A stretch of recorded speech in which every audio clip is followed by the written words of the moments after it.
Hi, this is Mark Simmons with J&M PC Experts with tip number 1 on computer security. We highly recommend that you do not use Internet Explorer, and there's a few reasons why not to use Internet Explorer. If you're using Internet Explorer, you're leaving yourself vulnerable for attacks and hackers and viruses. Okay, first, it's unsafe. As you can see with our little virus picture there. And we have an article that explains this to the T, and that'll be posted on our blog. So you can take a look at that. And primitive technology, as you can see with the old computer there. In today's society with technology, we need to be utilizing software and equipment that is using modern technology, and you know, Internet Explorer is behind on this. Now, that's one of the reasons why they have such a hard time with vulnerabilities.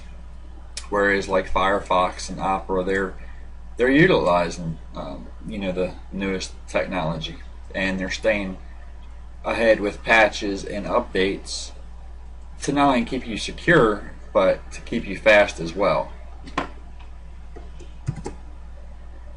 And here are your choices. There is of course there's Internet Explorer, which, don't get me wrong, by this video, Internet Explorer is they are getting better with security.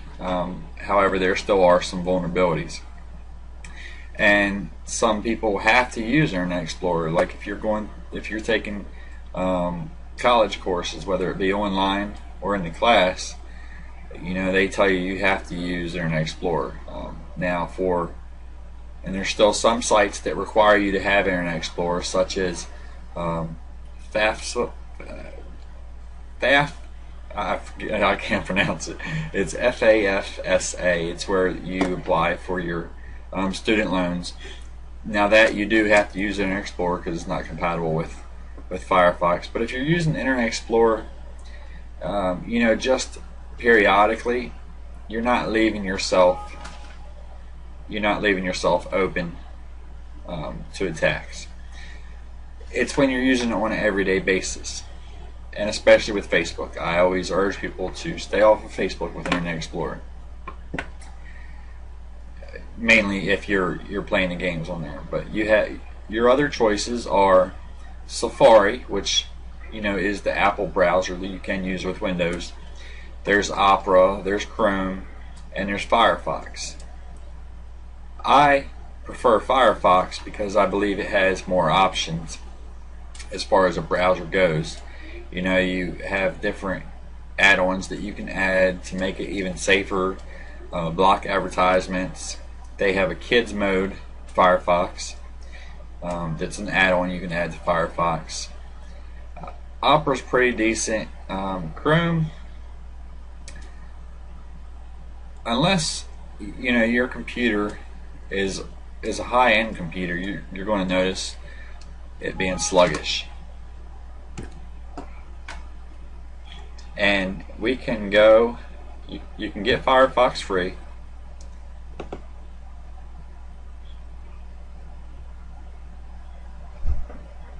And bear with me on the speed. I have 20 programs open at once, which is a big no-no. But you can go pull up Internet Explorer or whatever browser you have on your computer, and go to www.firefox.com. And yes, this is available for the Android, as you can see right here. I already have it installed, so this is the default page that loads. But you will notice this green box right here, instead of saying Android, it'll say Windows, and then you can click on it. It'll download, and once it downloads, double click on it to install it.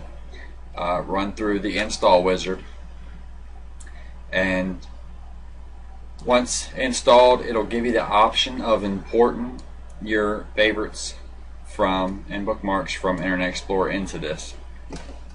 One of the things I like about Firefox, which Internet Explorer has it now, the tab browsing, which Internet Explorer has now, which it didn't have before, and this Bookmark Toolbar. Now I'm running the latest version of Firefox. You go to Options, don't click on it, just highlight it, and as you see, I turn that on, Bookmarks Toolbar,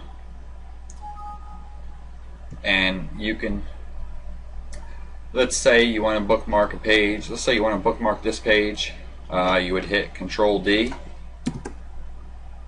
and then hit done. It'll add it, or you can call it whatever you want. That's actually what I usually do. Like, I'll name it, for me, I try to fit as many as possible, so I would just put FF, but you can put like Firefox and hit enter, and then if you go to your bookmarks by hitting Firefox and bookmarks, which I have several, over 100, and then next year to get to the bottom.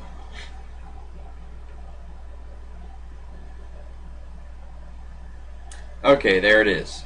You highlight it, left click, and drag it up wherever you want it, and there it is.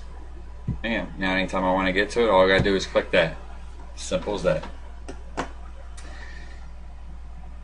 And like I said, I'm going to have on my blog, I'm going to have 2 articles which explain, one explains a comparison between Internet Explorer and Firefox, and then the other one is going to explain why not to use Internet Explorer.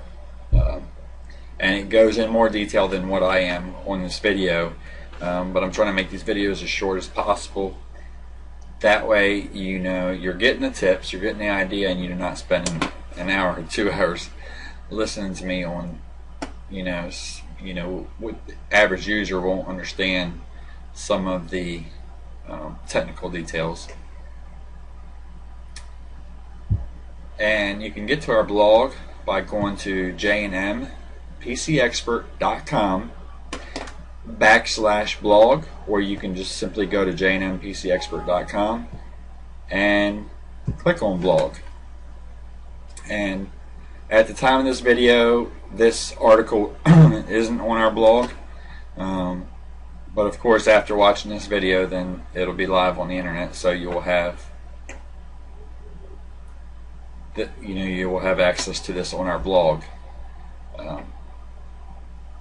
And this is a 10-part series of computer security tips.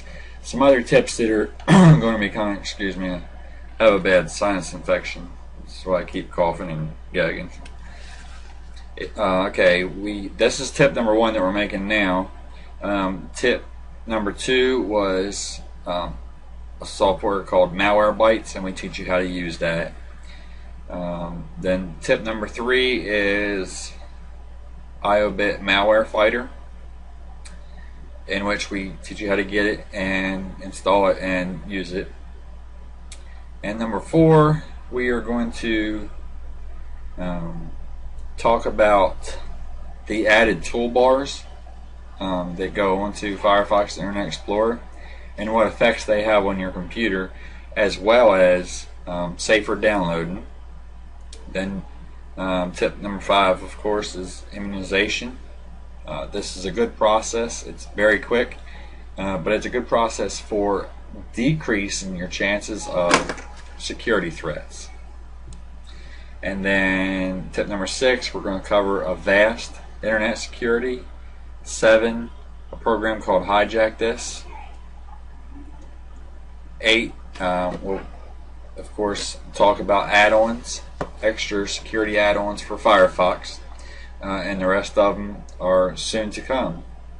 So you can keep an eye out on our blog and on Facebook, or you can simply send us an email or join our newsletter, and you'll be notified. You'll get these right in your inbox, these tips.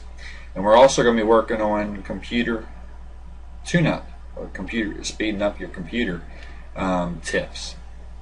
Also, that's coming next week. Thank you for watching, and if this has helped you out in some way, feel free to comment on Facebook. You can find us at facebook.com/computerrepairwv, all one word. Thank you and have a great day.